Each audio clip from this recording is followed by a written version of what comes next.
Muy buenas noches, bienvenidos a Contexto Global de France 24. Yo soy Elena Lozano y todo lo que verá a continuación es noticia. Iniciamos. Wall Street sigue en picada por segundo día consecutivo. Los principales índices de la bolsa de Nueva York cayeron en un promedio del 6% como consecuencia del terremoto arancelario de la administración Trump.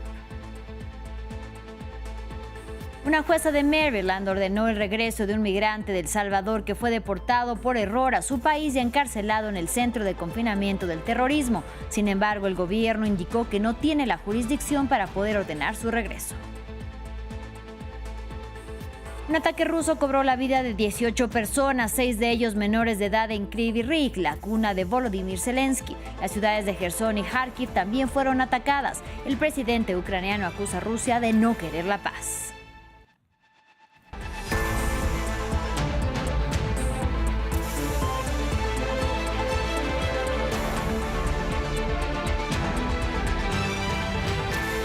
Iniciamos en Estados Unidos por segundo día consecutivo. Wall Street sigue en picada. Los principales índices de la bolsa de Nueva York volvieron a cerrar en rojo y cayeron en un promedio del 6% como consecuencia del terremoto arancelario de la administración Trump.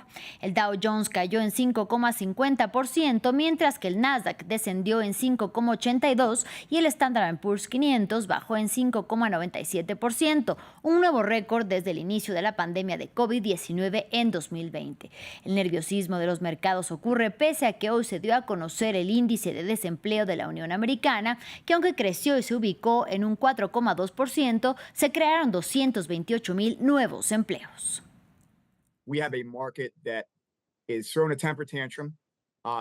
Tenemos un mercado que está en plena rabieta, francamente con razón, si consideramos lo que se esperaba en términos de un enfoque y una narrativa más moderada sobre los aranceles y el comercio en general, y luego lo que hemos visto, no solo lo arrogantes que parecen las cifras, sino también lo arrogantes que son los mensajes.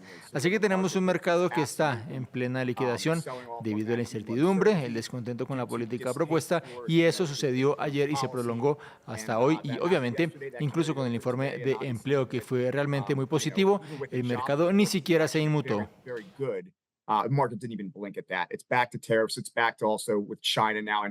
Ante tal panorama, el presidente de la Reserva Federal de Estados Unidos, Jerome Powell, alertó que la imposición de los aranceles recíprocos podría aumentar el riesgo de desempleo, causar mayor inflación y frenar el crecimiento económico. Sin embargo, la Fed no tiene previsto recortar las tasas de interés, y eso pese a las presiones de Donald Trump, que por medio de un mensaje en su red social Truth Social instó a Powell a tomar esa decisión. Si bien la incertidumbre sigue siendo elevada, ahora es evidente que los aumentos arancelarios serán significativamente mayores de lo previsto, y es probable que lo mismo ocurra con los efectos económicos, que incluirán una mayor inflación y un crecimiento más lento. La magnitud y la duración de estos efectos siguen siendo inciertos. Si bien es muy probable que los aranceles generen al menos un aumento temporal de la inflación, también es posible que los efectos sean más persistentes. Evitar ese resultado dependería de mantener las expectativas de inflación a largo plazo bien ancladas en la magnitud de los efectos y en el tiempo que tarden en trasladarse completamente a los precios. Y seguimos en Estados Unidos. Una jueza federal de la Unión Americana ordenó devolver a un migrante salvadoreño que fue deportado a su país natal y trasladado a la megacárcel del Secot.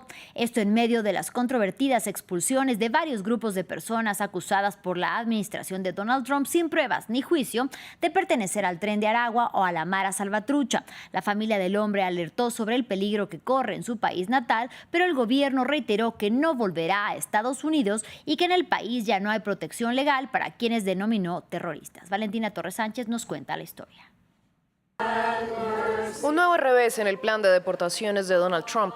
Una jueza de Maryland determinó que la administración actuó ilegalmente al deportar al salvadoreño Kilmar Abrego García, quien fue expulsado a su país natal junto con unos 200 venezolanos que fueron trasladados a la megacárcel del Secot. Que el gobierno de Estados Unidos traiga a Kilmer de nuevo a los Estados Unidos al más tardar 11:59 de la noche el día lunes. Entonces, ahora está en manos del gobierno de decidir qué es lo que van a hacer cumplir con esta orden, que es lo que todos esperamos, que simplemente dejen así y cumplan con la orden y lo traen aquí este fin de semana o al más tardar lunes. pero tiene la opción legal de apelar a una corte más alta. Pese al mandato y a que desde el Servicio de Control de Aduanas e Inmigración determinaron que su deportación se debió a un error administrativo, desde la Casa Blanca la portavoz del gobierno fue enfática en que no gestionarán su regreso. Este individuo es un delincuente ilegal que violó las leyes de inmigración de nuestro país. Es líder de la brutal pandilla MS-13 y está involucrado en la trata de personas. Los terroristas extranjeros ya no tienen protección legal en Estados Unidos. La funcionaria indicó además que las deportaciones de quienes consideran delincuentes extranjeros continuarán. Ábrego García goza de protección por la orden de un tribunal que argumenta que su vida corre peligro en El Salvador. En 2019, un informante indicó que era miembro de la Mara Salvatrucha e inicialmente se decretó que podía ser deportado, pero un juez le concedió asilo, lo que suspendió esa orden. El presidente Donald Trump dio un nuevo plazo de 75 días a ByteDance, la compañía china dueña de TikTok, para que encuentre un comprador estadounidense y evite así ser prohibida en la Unión Americana. La decisión se dio justo un día antes de que se venciera el plazo inicial que le había dado en enero. Andrés Mesa Muñoz nos explica. Un respiro para TikTok o una batalla que sigue extendiéndose. El presidente Donald Trump dio a ByteDance, la compañía matriz de la red social, otros 75 días para encontrar un comprador estadounidense o enfrentarse a una prohibición total. Mi administración ha trabajado arduamente para alcanzar un acuerdo para salvar TikTok y hemos logrado avances considerables. El acuerdo requiere más trabajo para garantizar que se firmen todas las aprobaciones necesarias. No queremos que TikTok desaparezca. Esperamos trabajar con TikTok y China para cerrar el acuerdo. La noticia se conoció a solo horas de que este 5 de abril venciera el plazo inicial entregado por Trump a la empresa china y justo en medio de la guerra arancelaria con Beijing. De hecho, en palabras de Trump, esto podría ayudar a que el gigante asiático apruebe la venta de TikTok a cambio de un alivio de los gravámenes estadounidenses. Esperamos seguir trabajando de buena fe con China, que según tengo entendido, no está muy satisfecha con nuestros aranceles recíprocos. Esto demuestra que los aranceles son la herramienta económica más poderosa y muy importante para nuestra seguridad nacional. Un portavoz de ByteDance dijo que había estado en conversaciones con Washington sobre una posible solución, pero no se ha firmado ningún acuerdo y cualquiera que este sea debe estar sujeto a la aprobación del gobierno chino, el cual no se ha comprometido públicamente a aprobar la venta y parece no estar dispuesto a ceder, ya que este viernes respondió con aranceles adicionales a productos de Estados Unidos.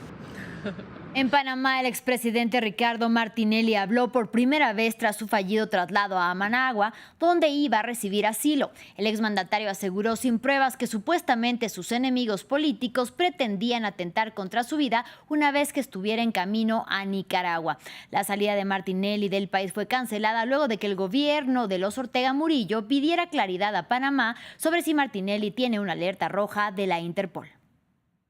Era una vil trampa la que me estaban tratando de hacer.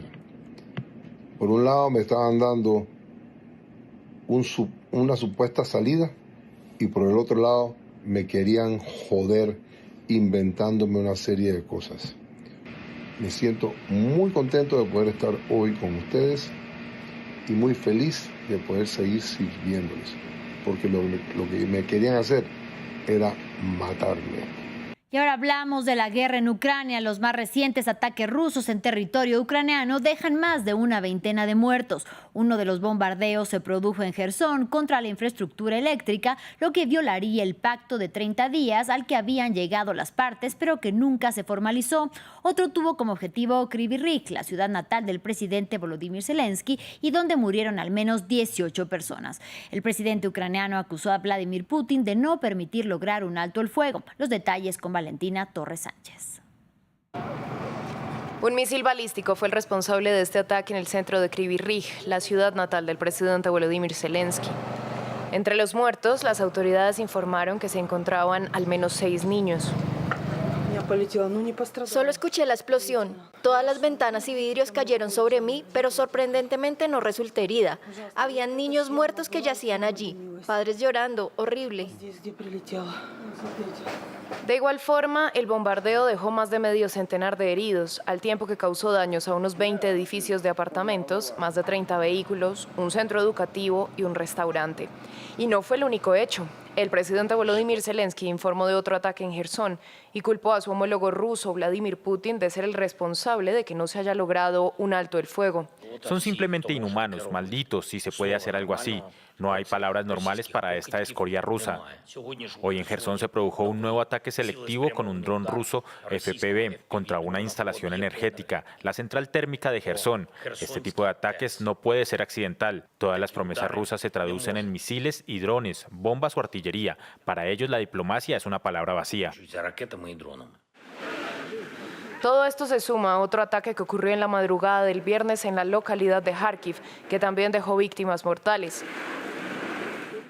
Las autoridades ucranianas informaron que el bombardeo fue perpetrado con drones rusos y golpeó una zona residencial. Varios edificios y vehículos quedaron destrozados. Y en la Franja de Gaza, Israel intensificó sus operaciones en el enclave palestino con una nueva ofensiva terrestre en la ciudad de Gaza, luego de que Benjamin Netanyahu prometiera aumentar la presión contra Hamás. En la jornada del viernes, los ataques del ejército israelí cobraron la vida de al menos 35 palestinos y la mayoría de ellos en un bombardeo en Han Yunis. Un vasto campo de ruinas es lo que queda de este distrito de la ciudad de Gaza, pulverizado por los últimos bombardeos israelíes. Las familias rastrean la zona en busca de posibles supervivientes entre los escombros aún humeantes. Eman, un palestino desplazado de 40 años, perdió a su hermana en los ataques y solo ha podido encontrar la ropa de sus familiares.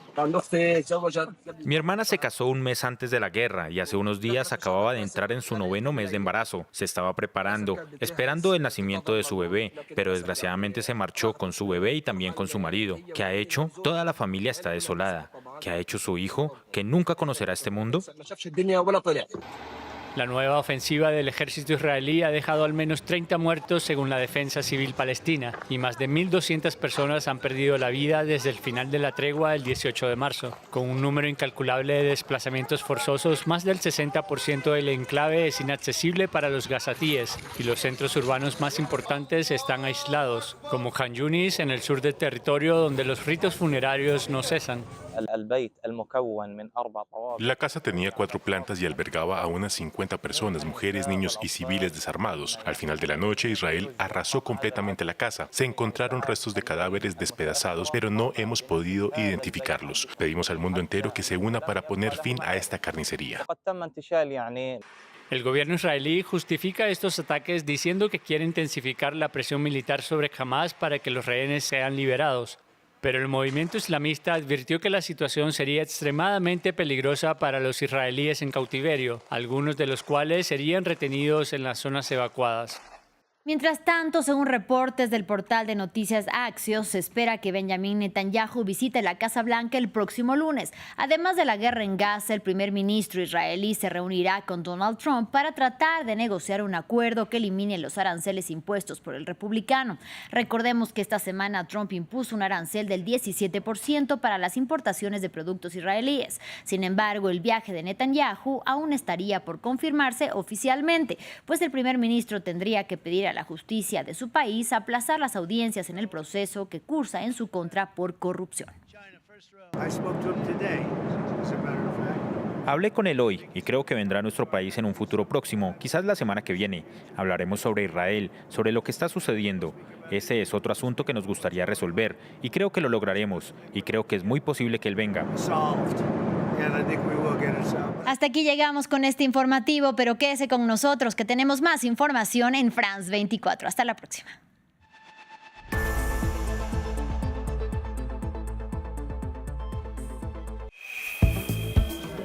En un instante, deportes.